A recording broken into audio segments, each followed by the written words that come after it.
Bom, eu recebi hoje de um amigo um vídeo de um dito professor. Dito professor por quê? Porque ele falou tanta besteira que eu não sei que espécie de professor ele é, né? Mas dizendo que a Bíblia, na verdade, não é um livro inspirado, e mesmo que tivesse sido um livro inspirado, não era mais, e tanto que ela foi adulterada ao longo da história.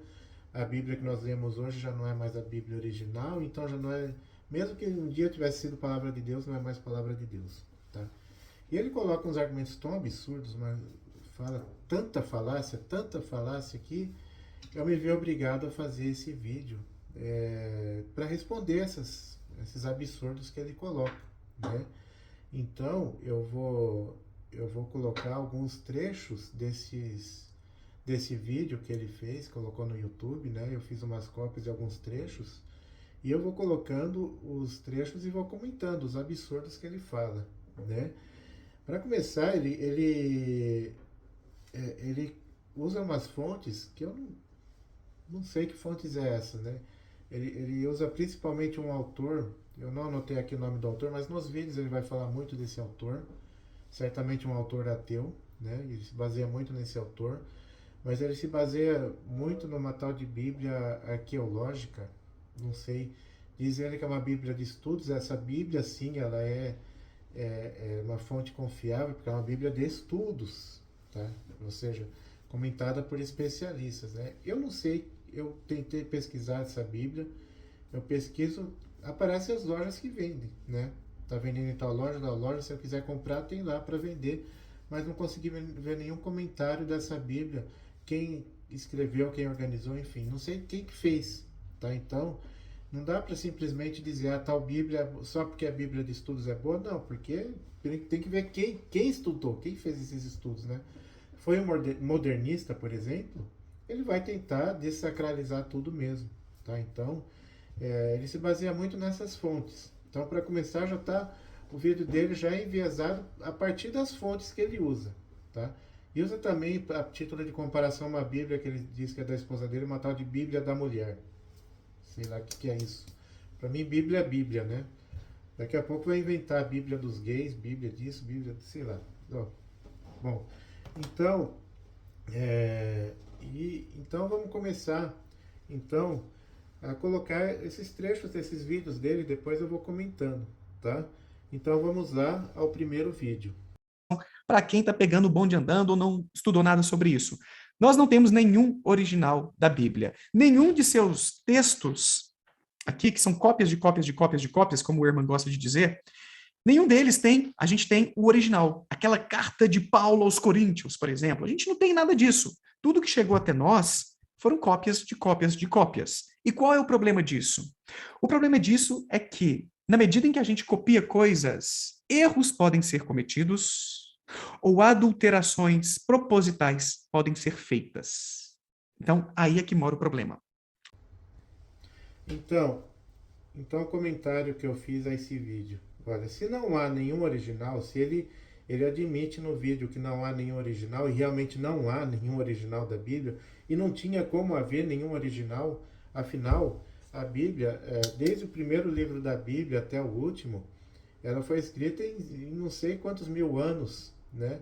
Como vai ter o original do Gênesis que foi escrito, sei lá, 5 mil anos, tá? Mesmo se a gente pegar o último livro escrito da Bíblia, se eu não me engano foi o Apocalipse, que também está em último lugar na Bíblia, né? Em termos de colocação. Tá bom, foi escrito há 1900 anos atrás, tá? Como ia se conservar aquele original mesmo, né? Agora, nós também não temos os originais do Platão, não temos os originais de Aristóteles, e aliás, os originais desses escritores que eu tô, antigos que eu estou falando, que ninguém contesta, o mais antigo original deles, se é que a gente pode chamar de original, o mais antigo é mais recente que o mais recente dos originais da Bíblia, certo? Então, e por que ninguém fala de Platão? Por que ninguém fala de Aristóteles? Tem que falar da Bíblia. Tá bom, tem que falar da Bíblia. Então tá. Se ele reconhece que não tem os originais, certo? Como ele vai comparar com o que para dizer que houve adulteração? Porque se eu falar, olha, tem aqui um livro, aí eu, no livro, no caso aqui é o Novo Testamento, vou pegar um, vamos imaginar que é um outro livro qualquer. Aqui é um livro da Bíblia, tá? Tá bom. Vou pegar esse livro aqui, a crise, que eu vou falar dele depois, a crise ariana, certo? Santo Atanásio e a crise ariana. Aí, de repente, uma outra editora publica esse mesmo livro, uma outra edição, alterando um monte de coisa.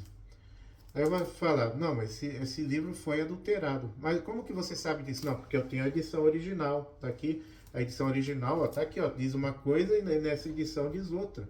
Então tá. Mas cadê os originais para você dizer que foi adulterado, tá? Então, você está baseado em quê para dizer isso? Então, trata-se de uma acusação leviana jogada ao léu, tá? Por alguém que simplesmente quer desacralizar aquilo que é mais sagrado, que é a Bíblia. O Ehrman, em seu livro Que Jesus Disse o que Jesus Não Disse, disse que, e tem estimativas de vários historiadores, de vários críticos textuais, que se aproximam disso, que não há apenas 100, 300 ou 3.000 alterações ao longo do tempo, e sim centenas de milhares de alterações.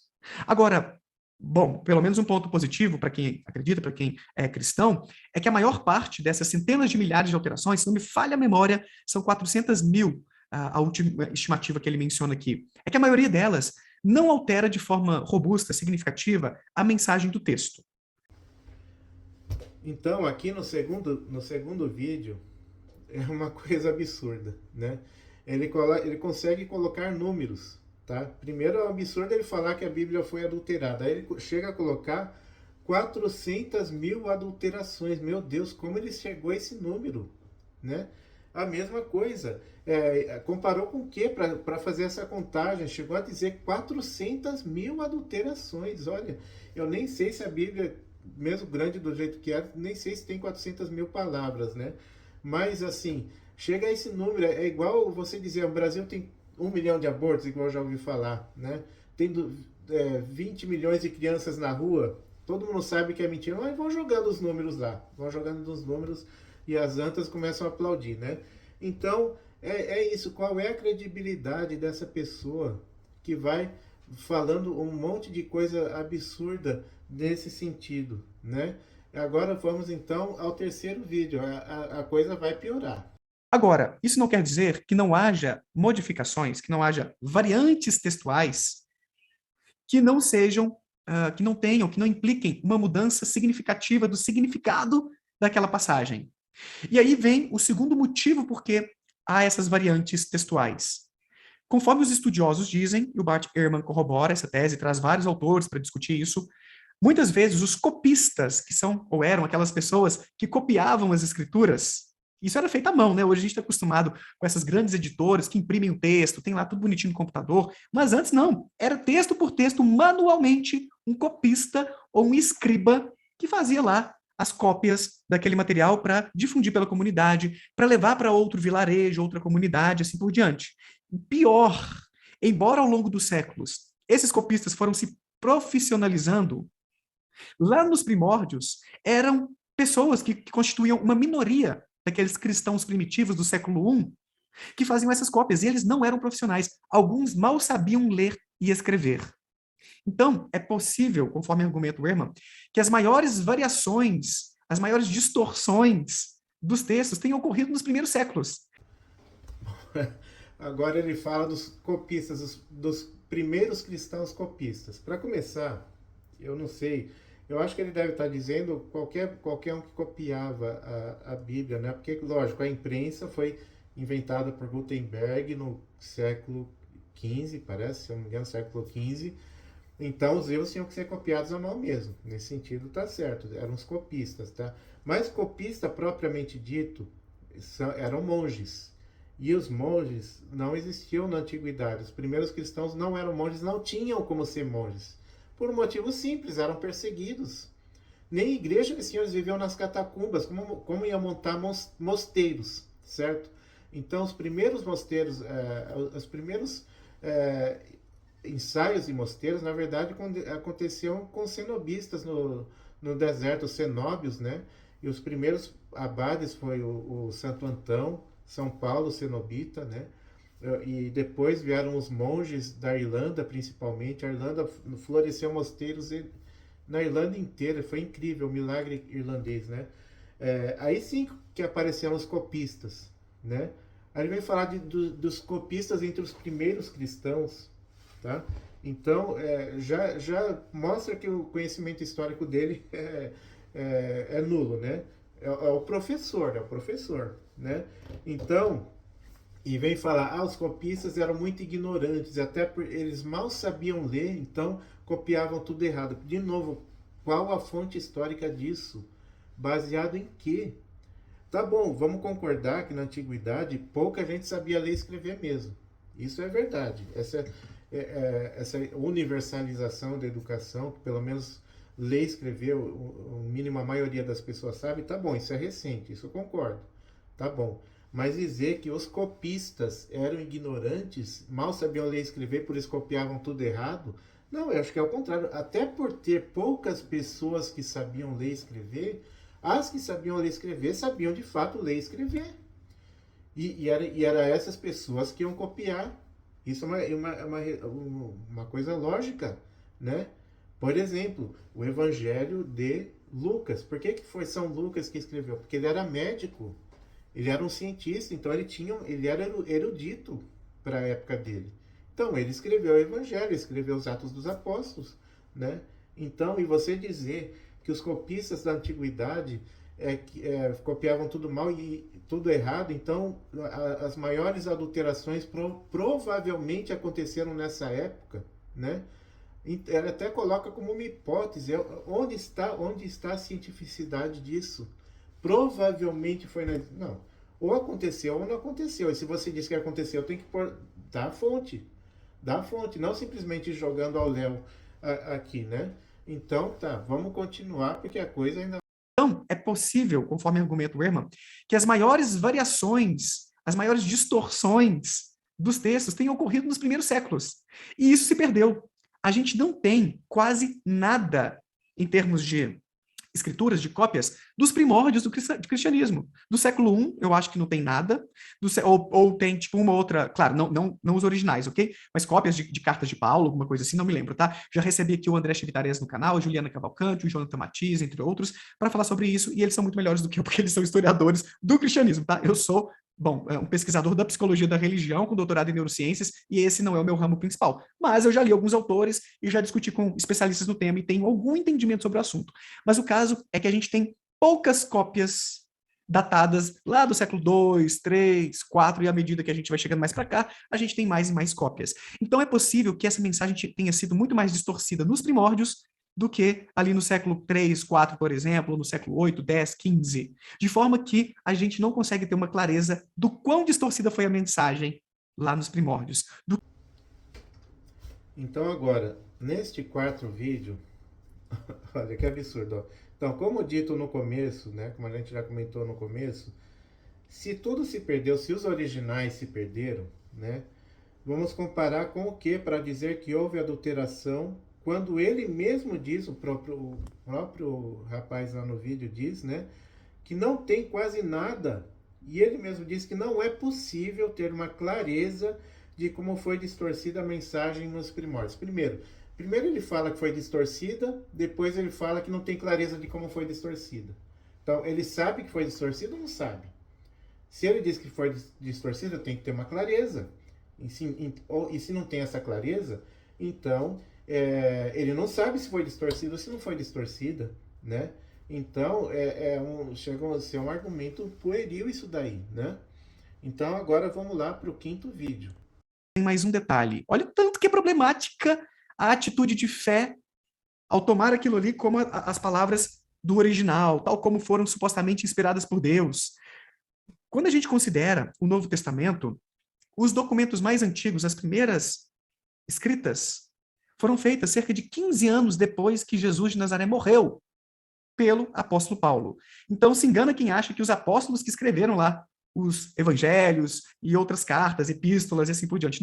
Não existe, até onde eu aprendi até agora com os historiadores, nenhum texto aqui que tenha sido escrito por uma testemunha ocular, por quem conviveu com Jesus. Tudo é relato de segunda, de terceira, de quarta mãos. Olha, Esse foi o pior de todos.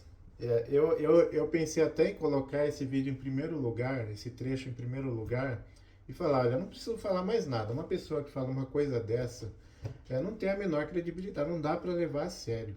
O que ele falou, qualquer criança que está fazendo catequese de primeira comunhão sabe. Pelo amor de Deus, ele falou que dos livros do Novo Testamento, nenhum foi escrito por testemunhas oculares. Como assim? Não foi? Então tá. Vamos aqui, ó.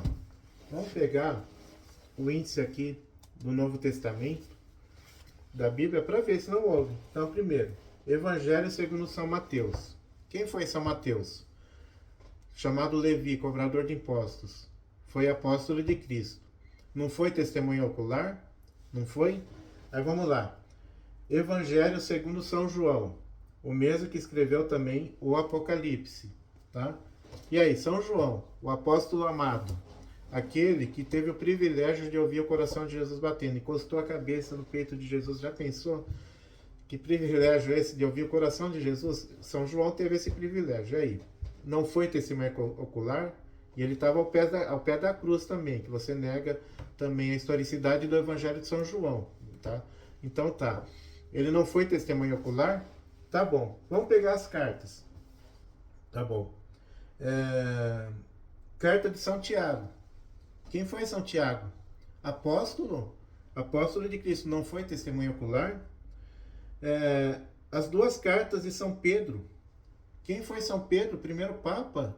O apóstolo dos apóstolos, o príncipe dos apóstolos, não foi testemunha ocular? Certo? As cartas de São João, mesmo que escreveu o Evangelho e o Apocalipse, né? Cartas de São Judas. Claro que não é aqui o Judas Iscariotes, o traidor, o outro Judas, né? São Judas, chamado São Judas Tadeu, né? E mesmo as que não foram escritas por testemunho ocular, pega as cartas de São Paulo, por exemplo. São Paulo se tornou apóstolo bem depois, mas na verdade ele foi testemunha mais ocular do que os outros. Por quê? Porque ele foi levado ao terceiro céu, recebeu a doutrina diretamente de Jesus, por isso que ele pôde ganhar esse posto de apóstolo, tá? Ele foi evangelizado pelo próprio Jesus, e ele mesmo diz que ele sabe de coisa que nem os anjos sabiam. Os anjos queriam escutar a pregação de São Paulo para aprender coisa que nem eles, os anjos, sabiam. Então, até São Paulo não é testemunha ocular? É mais do que testemunha ocular. Vamos pegar então Evangelho de São Marcos, tá? Quem foi São Marcos? São Marcos foi o secretário de São Pedro. Tanto que o Evangelho de São Marcos, se você quisesse chamar o Evangelho de Pedro, poderia chamar perfeitamente, porque ele era o secretário de São Pedro. Na verdade, ele escreveu em nome... provavelmente sendo ditado por São Pedro, ou ele pegou o que ele aprendeu de São Pedro e escreveu, certo? Então, quer uma testemunha mais qualificada? Tá bom, não é testemunha ocular, mas não é qualificado um São Marcos, que depois foi o patriarca de Alexandria, né? Ele que fundou a igreja de Alexandria, que é a principal igreja do cristianismo depois de Roma, né? Era a principal igreja, claro, isso naqueles tempos. Hoje infelizmente, não é nem cristão lá, né? Mas, então... Evangelho de São Lucas. São Lucas, a gente falou dele, ele era um médico. Do ponto de vista científico, já que esse professor gosta de falar tanto da ciência, né? Parece que foi o evangelho mais bem escrito, né? Mais bem elaborado, assim, do ponto de vista literário, vamos dizer assim, né? Quem ele pegou como testemunha? Nada menos que Nossa Senhora, Mãe de Deus. Você vai dizer que Nossa Senhora mentiu para São Lucas? Para que ele escrevesse o que ele escreveu, tanto o Evangelho como os Atos dos Apóstolos, tá? E vem dizer que não teve testemunho ocular, pelo amor de Deus. Para uma pessoa dizer uma coisa dessa, só tem duas hipóteses. Ou é um grande mentiroso, um mau caráter, uma pessoa que deliberadamente está mentindo e que, portanto, não merece a menor consideração, não tem a menor reputação para dizer o que fala. Ou não, ou ele realmente acredita naquilo que ele está dizendo, mas está dizendo uma coisa tão absurda que ele está se mostrando um grande ignorante e que do mesmo jeito não tem que ser tomado em consideração. As duas hipóteses não dá para levar a sério uma pessoa dessa, nas duas hipóteses, tá? Eu prefiro acreditar que seja a segunda hipótese. Não, ele realmente acredita nisso, tá? Ele falou e acabou que disse besteira, tá bom. Vamos acreditar nisso, tá? Eu não estou te chamando de mau caráter, não, tá? Mas não dá para levar em consideração uma pessoa dessa. Então vamos para o próximo vídeo. Agora escute só, o Evangelho de João foi o último a ser escrito cerca de 60 anos depois dos supostos acontecimentos. É o que menos tem credibilidade histórica, conforme a avaliação de alguns historiadores. E, curiosamente, é o único em que a gente encontra passagens sugerindo que Jesus poderia ter uma relação de unidade com o próprio Deus, com o Pai. Que ele não seria só um ser humano, e sim uma divindade encarnada aqui. Outra face de Deus, o Todo-Poderoso. Então, o texto que menos tem credibilidade histórica, porque ele foi escrito muito tempo depois, porque várias de suas passagens não constam em outros evangelhos ou em cartas, epístolas, e dentre outros problemas, enfim, que eu não vou mencionar aqui, até porque eu me esqueci de vários outros, mas eles problematizam muito isso. E é só nele em que supostamente Jesus teria se identificado com o Pai. E uma das passagens adulteradas que eu vou mencionar aqui hoje é justamente sobre a doutrina da Santíssima Trindade, que é a tese teológica de que Jesus, Espírito Santo e Deus, o Pai, são um só. Mais uma pérola nesse vídeo aqui, né? Ele vem dizer que o Evangelho de São João, olha, volto a dizer, São João, o apóstolo amado, recostou a cabeça no coração de Jesus, tá? Não tem credibilidade histórica, primeiro, foi o último a ser escrito. Tá bom, isso é verdade, foi o último. Mas e daí que foi o último a ser escrito? Só por isso não tem credibilidade histórica, né? Então, São João estava senil e não tinha mais memória, então não tem credibilidade histórica no que ele escreveu, tá? E porque ele é diferente dos outros evangelhos, mas é diferente mesmo. Tanto que os outros evangelhos são chamados sinóticos, tá? Por quê? Porque eles têm similitude. Já o Evangelho de São João é diferente mesmo. E outra, cada evangelista, quando escreveu, teve um objetivo específico. Por exemplo, São Mateus escreveu em hebraico, por quê? Porque ele escreveu para os judeus. Então ele escreveu o Evangelho com a intenção de evangelizar os judeus. Os outros evangelhos foram escritos em grego, porque foram escritos para os gentios, para os outros povos. Só aí já tem diferença. E ele quer dizer que o evangelho tem que ser igual ao outro. O evangelho de São João, por exemplo, o animal que é comparado com o evangelho de São João é a águia. Por quê? Porque a águia voa mais alto, vê tudo lá de cima. O evangelho de São João é um evangelho mais teológico, certo? Não é tanto preocupado com a historicidade, embora seja histórico também, né? Mas ele é mais teológico, ele é mais elevado. Então não dá para fazer esse tipo de comparação. Se ele já foi católico, ele disse que já foi católico, ele deveria saber disso. Se ele é um estudioso da religião, como ele disse que ele deveria saber isso, mesmo sendo um ateu, né? Mas se ele estuda a religião, ele deveria saber isso. Mas não, mais uma pérola que ele jogou aqui. Temas que foram de tradução, e acabou que se consagrou um tipo de tradução que, quando a gente olha para o original, não era bem aquilo que o autor queria dizer. Aqui, mais uma vez, né? Se desde o começo ele diz não existe mais os textos originais, como ele faz uma afirmação dessa? Quando a gente olha para o original, mas não tem original, como ele fala? Deu para perceber como ele se contradiz a todo momento, certo? Entra em contradição. Quem entra em contradição não sabe o que está falando, certo? Ou está mentindo ou não sabe o que está falando de novo. Não tem outra hipótese, né? É isso daí. Muitas vezes, os copistas, os escribas, é claro, os pais da igreja, a galera ali que tinha todo o interesse na difusão da mensagem sobre quem foi Jesus, o que ele disse, o que ele não disse, podiam reparar inconsistências entre os evangelhos, por exemplo. E diante dessas inconsistências, leia-se muitas vezes contradições, os copistas foram dando jeitinhos para minimizar essas contradições. E ainda existem elas, tá? Por mais que eles tenham tentado minimizar muitas coisas, ainda existem algumas. Do tipo, quantas pessoas estavam ali, ou anjos, no túmulo de Jesus, quando as Marias e Salomé, acho que foram 3 mulheres, chegaram lá. Elas chegaram de manhã ou à noite? Qual foi a mensagem final ali? O que o anjo disse para elas? Existem variações nisso aí entre os evangelhos. Só a respeito da crucificação, morte e ressurreição de Jesus, são dezenas de contradições entre os evangelhos. O Ehrman discute isso aqui e discute isso também em como Jesus se tornou Deus. Olha, essa é uma acusação grave que ele fez, tá? Quando ele fala que os copistas deram um jeitinho de adaptar a Bíblia a uma doutrina já existente, tá? Eu quero dizer para você, Desculpa, eu ia falar um palavrão, deixa pra lá. Nós não somos protestantes, tá? Isso quem faz são os protestantes. Eles gostam de manipular a Bíblia para adaptar a doutrina falsa deles. Nós não precisamos fazer isso. Sabe por quê? Porque a Bíblia é o livro católico por excelência, certo? Nós não precisamos adaptar um livro que já é católico à doutrina católica. Nós não somos, por exemplo, Testemunha de Jeová. Se você for pegar livro das Testemunhas de Jeová, aí sim. Aí lá tem um monte de trecho que eles mudam um termo aqui. Porque eles precisam adaptar a Bíblia à doutrina deles, à doutrina falsa que eles criaram. Aí sim. Mas nós não. Nós católicos não precisamos. A Bíblia já é um livro católico. Para que adaptar o que é católico ao catolicismo? Então, nós não somos protestantes, não nos ofenda.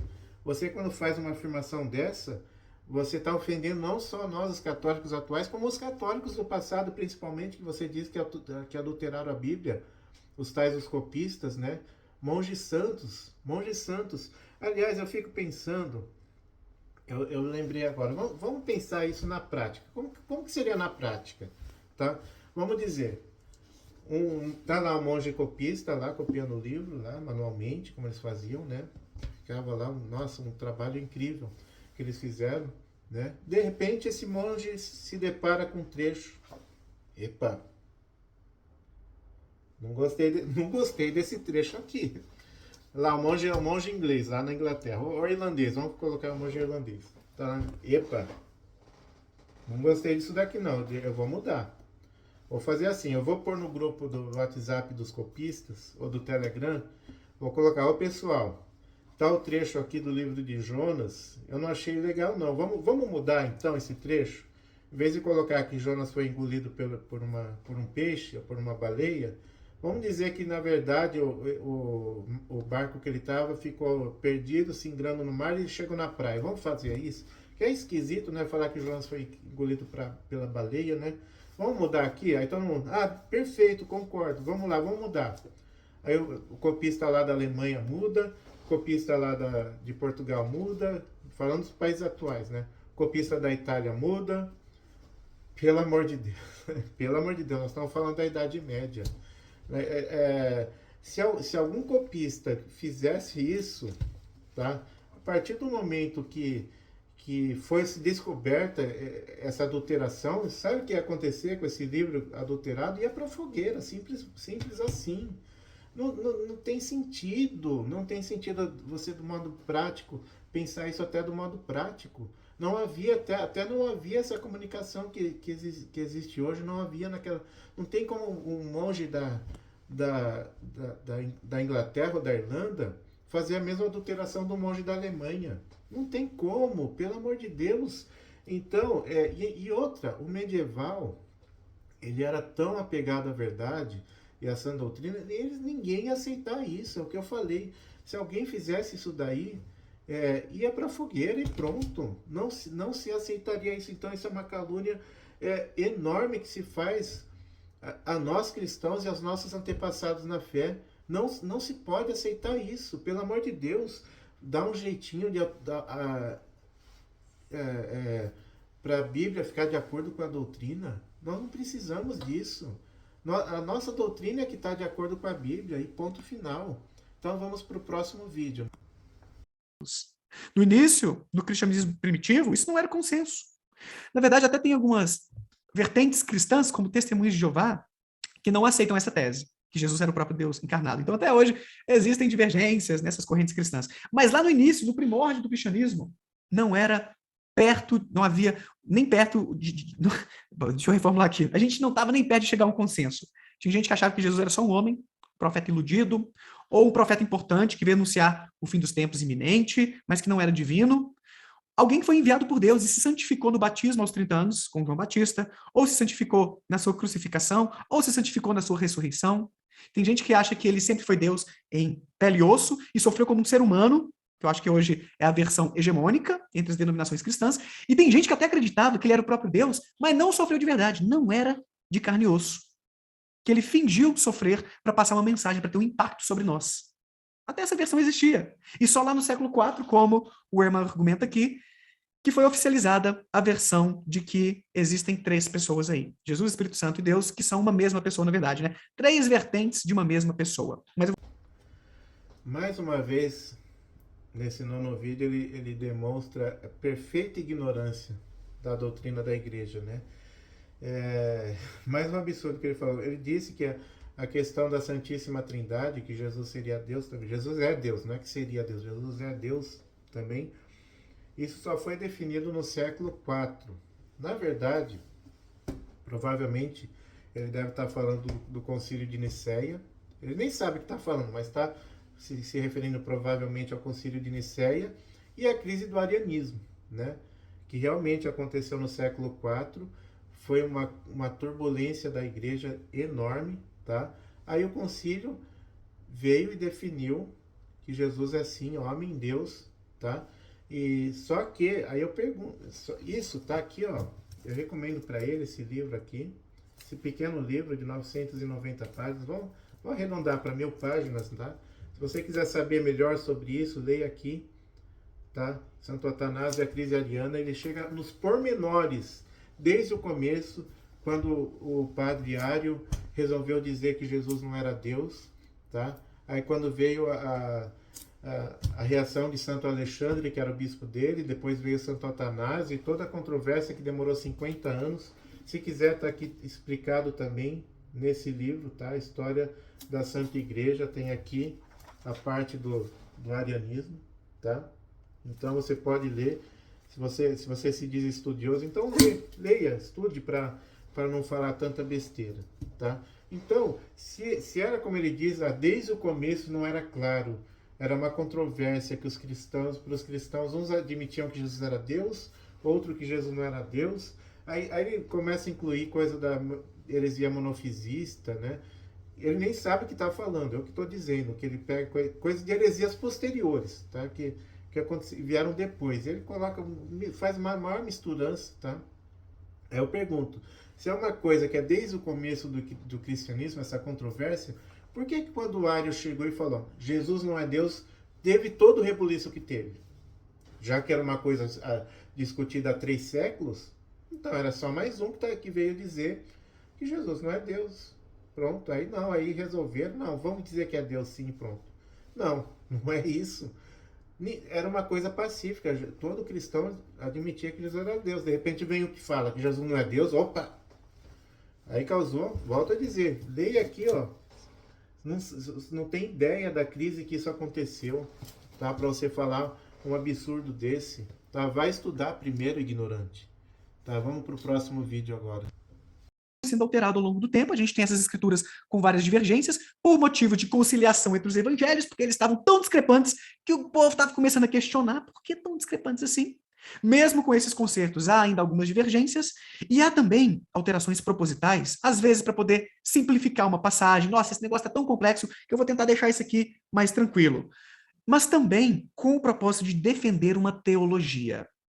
Em vista dessas divergências entre diferentes correntes cristãs, alguns escribas, copistas, influenciados por grandes pensadores cristãos, grandes influenciadores, foram alterando a mensagem para corroborar mais as suas teses, aquilo em que acreditavam. E ao longo do tempo também foram remendando, às vezes, será que a gente acrescenta alguma coisa aqui que parece que está faltando, tem uma lacuna esquisita? Foram também fazendo enxertos no texto. E eu vou trazer um exemplo de cada um desses que eu estou dando aqui. De novo, mais um exemplo que eu venho dizer, nós não somos protestantes, tá? Nós não precisamos adaptar nada, tá? Então não vou nem me estender nesse comentário, que eu já falei demais sobre isso. Do vídeo, ele não escreveu isso. Depois de um tempo, se não me falha a memória, o Ehrman discute isso aqui, as primeiras versões dessa história da mulher adúltera apareceram como se fosse, não na nota de rodapé, mas na margem da página, e depois um copista resolveu inseri-lo oficialmente. Oficialmente não, né? Peraí. Resolveu que, vamos colocar esse negócio aqui, já que estava se popularizando aqui no nosso meio e tal. Mas uma hipótese é que existia esse relato circulando oralmente, na tradição oral. Depois resolveram colocar. Mas nada... Mais um absurdo infantil, né? Ele vem dizer que a história da mulher adúltera não estava no original da Bíblia e foi inserida depois, né? De novo, aquela coisa, como ele mesmo disse que não tem original, como ele vai dizer que não estava no original, só não dá para comparar, tá? Foi inserida depois e que era uma mera tradição oral. Era uma tradição oral. Eu digo o seguinte, toda a Bíblia era uma tradição oral que foi escrita depois. Toda a Bíblia. Por isso que a fonte da fé não é só a Bíblia, é a tradição, começa com a tradição. Esse trecho era uma tradição oral? Era sim, nisso você estava certo. Mas não só esse, como toda a Bíblia. Tá? Eu expliquei isso no vídeo passado, Fontes Fidei, né? Que não tem como só ser a Bíblia a fonte de fé por isso. Porque primeiro tem a tradição, certo? E a história da mulher adulta, lógico, era uma tradição oral que foi escrita. Agora, uma coisa interessante que ele fala, citando aquele autor lá, né, que eu nem decorei quem era, né, que essa história, na verdade, no fundo, era uma mera nota de rodapé, ou uma nota de canto de página, né, da margem da página, que alguém pegou e colocou no texto principal. Pelo amor de Deus. Na antiguidade não havia livro, livro não era assim, ó, não tinha como, igual esse, olha a nota de rodapé aqui. Não tinha imprensa para fazer essa nota de rodapé aqui. Nota de canto de página também, não tinha como.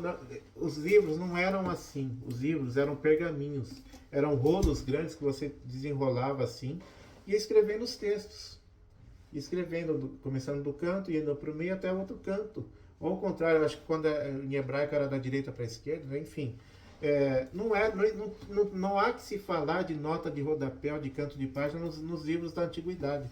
Se você pegar um livro antigo que tem uma nota de rodapé, essa nota foi inserida recentemente, ou pelo tradutor, ou por um comentador. Tá? Mas não existe esse negócio de nota de rodapé ou nota de canto de página. Não vai pegar um livro do Platão que o Platão colocou lá uma observação de nota de rodapé. Isso é um absurdo. Pelo amor de Deus, isso é uma coisa infantil até. Vem dizer aqui, então, que a história da mulher adúltera era, primeiro, que era só uma tradição, e era mesmo, porque toda a Bíblia era uma tradição.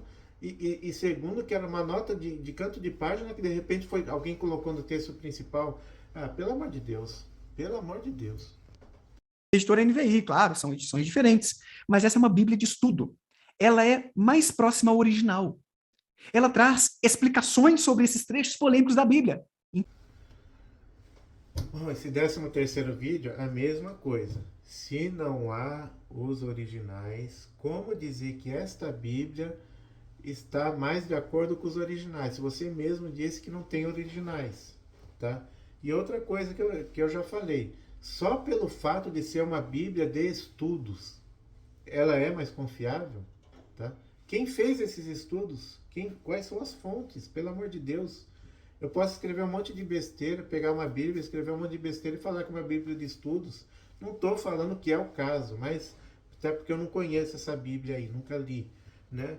Mas só o fato de ser uma Bíblia de estudos não quer dizer que a torna melhor do que qualquer outra Bíblia, né? Essa palavra esse trecho que afirma que o Pai, a Palavra e o Espírito Santo são um, foi uma interpolação, foi um acréscimo tardio, ali por volta do século XII ou XIV, que isso passou a existir em algumas versões da Bíblia, e acabou que as versões que mais se popularizaram carregam esse trecho. Aqui mais uma contradição gritante que ele coloca, né? Mas, de novo, a questão da Santíssima Trindade. Parece que ele tem um fetiche com essa questão da Santíssima Trindade, né? Ele fala que um texto foi adulterado nos séculos 12 ou 14. Primeiro, século 12 ao século 14 são 2 séculos, é bastante tempo, né? Século 12 ou 14. E outro, século 12 ou 14 já é quase na modernidade, já é bem recente na história, tá? Você não disse que as principais adulterações provavelmente aconteceram na antiguidade, ainda entre os primeiros cristãos? E aí você diz que a Santíssima Trindade se definiu só no século IV. Aí depois você vem dizer que essa adulteração bíblica aconteceu no século XII ou XIV. Então, decida, o que você acha? Antiguidade, século IV ou século XII ou século XIV, né? Deu para perceber, é totalmente contraditório. Ele mesmo não, sabe, totalmente vai se contradizendo, né? Eu duro que uma pessoa dessa tem um monte de seguidores. Eu vi lá no canal dele, tem mais de 200 mil seguidores, e tem gente que acredita numa pessoa dessa, né? Mesmo nível de dificuldade, se ele fez esse milagre de inspirar os autores, dos evangelhos, das cartas, das epístolas e tal, por que ele não preservou, protegeu miraculosamente essas palavras? Por que ele não incutiu na cabeça ou no coração dos copistas a retidão de seu caráter na hora de transcrever as palavras? Tudo bem, talvez um bom argumento, né, teologicamente pensando, seja do livre-arbítrio. Mas dá para a gente problematizar muito o livre-arbítrio. E só para terminar, é, é, tinha que ser a falta de respeito de quem diz que não acredita em Deus, né? Quem é você? Quem é você para dizer o que Deus tem que fazer ou o que Deus não tem que fazer, certo? Se Deus faz um milagre, se Deus não faz um milagre, isso Deus é que sabe, não é nem você, nem eu, nem ninguém. Certo? Deus é soberano, Deus é o Senhor da história, Deus é o Senhor de tudo. Não é um serzinho igual a você que vai vir dizer o que Deus tem que fazer. Certo? Então, eu vou até terminar o vídeo por aqui, porque tá me dando até raiva de ter que comentar esse monte de absurdo, mas eu tive que fazer porque não dá para deixar sem resposta esse monte de asneiras que foi colocado. Então, que São Miguel Arcanjo nos ajude, tá? Ele foi o primeiro confessor da fé, né? Ele com uma frase simples, quem como Deus, né? Lançou todos os demônios para o inferno, né? Que todos os santos doutores nos intercedam, né? São Tomás de Aquino, Santo Atanásio, São Jerônimo. Aliás, a Bíblia de São Jerônimo, eu acho que eu não falei dela. Não, desculpa, eu vou ter que falar de São Jerônimo, né? Como a gente comentou durante todo o vídeo, os originais da Bíblia, lógico que se perderam, né? Então, agora, a Bíblia de São Jerônimo, essa sim é a Bíblia que deve ser seguida. Por quê? Porque São Jerônimo, primeira coisa, ele era um gênio dos maiores que teve na humanidade, certo?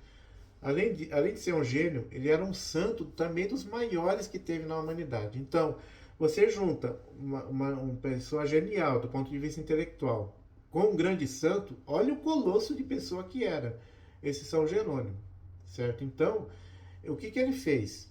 Ele estudou as línguas bíblicas, lógico, foi para a Terra Santa, Jerusalém, para extrair os textos originais, certo? Para pegar a própria fonte, ou seja, ele não pegou uma cópia de cópia, como ele diz aí num dos trechos, né? Não, ele pegou na própria fonte e traduziu para o latim e que virou a Vulgata.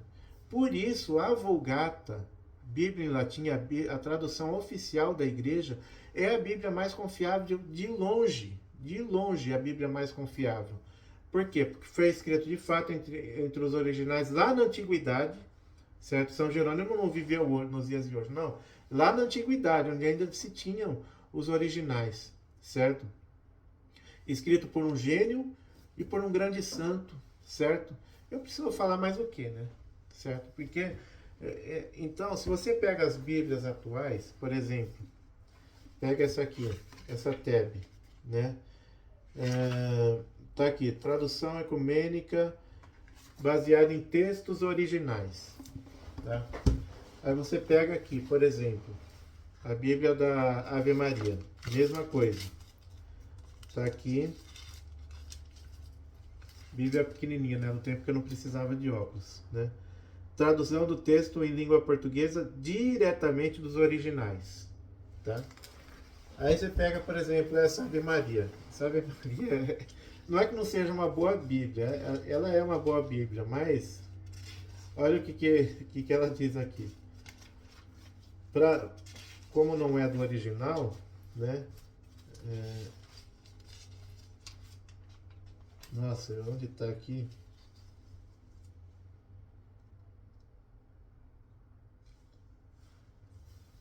Nossa, na verdade ele fala que é tradução do original baseado na tradução dos monges lá da Bélgica. Na verdade, o que aconteceu? Os monges da Bélgica traduziram para o francês. Aí dessa tradução para o francês fizeram essa tradução da Ave Maria. Então, na verdade, a tradução do francês. Então, aí ele fala aqui, tradução do original baseado na tradução... Aqui, ó, tradução dos originais grego, hebraico e aramaico mediante a revisão dos monges beneditinos de Maré de Sul, da Bélgica, né? Na verdade, é a tradução do francês, né? Então, mas tem que colocar do original. Então, na verdade, essas Bíblias são tradução da língua original, mas não dos originais. Mas São Jerônimo não. São Jerônimo foi na fonte. Lá na antiguidade, onde ainda tinha fontes quentes, vamos dizer assim. E fez essa tradução magnífica que é da Vulgata. Como eu queria saber bem o latim, eu só ia ler a Bíblia através da Vulgata, com certeza. Né? Então é isso. Se você quer uma Bíblia confiável, sim, existem Bíblias confiáveis, mas dizer simplesmente que a Bíblia foi adulterada, aí não. Aí não dá para aceitar isso. Então é isso. Louvado seja o nosso Senhor Jesus Cristo, para sempre seja louvado.